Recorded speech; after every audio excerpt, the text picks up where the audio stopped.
Okay, so now when they call back, what happens? All right, so we're outbound calling. Now, there's two things that can happen. By default, we automatically send all callbacks to a dead voicemail. Nobody checks it. Nobody cares. Okay. It's just dead. Now, we can route all those numbers back to you. If you have an answering service or you want to answer those calls yourself, I highly, highly, highly recommend you take those calls or you route them to an acquisition manager or a company like Pat Live. Now, it's definitely the best demonstrated practice to make sure those callbacks get answered, because you'll find out people that call back, they've got a reason to be calling back. Now, we didn't speak to anybody yet. We were just outbound calling. They didn't answer. It's as simple as that. So they will all call back and say, hey, you just called me? And I have a script. And if when you sign up, it gets emailed to you. It's called the missed call callback script.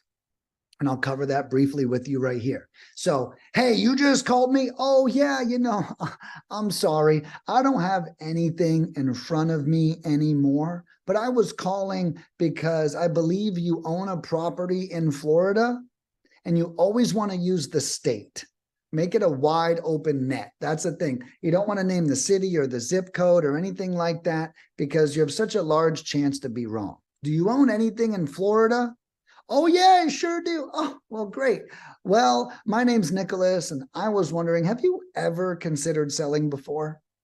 Boom. Okay. It's that easy. You get a jab at it. And if you ever turn those into a lead, make sure that you email them to us. Okay. Because we will then remove it off the call list. No sense in having us call back 2 or 3 times if you just turn them into a lead. And that is exactly what I recommend happen if they call back. Now, like I said, by default, I'm sending it to voicemail. So if you want the calls forwarded to you, you need to email my team with the subject of campaign forwarding phone number, and then put the phone number in you want us to forward those phone calls to. And that's only by request only. And it's because a lot of clients do not like receiving those inbound calls. I don't mind one bit.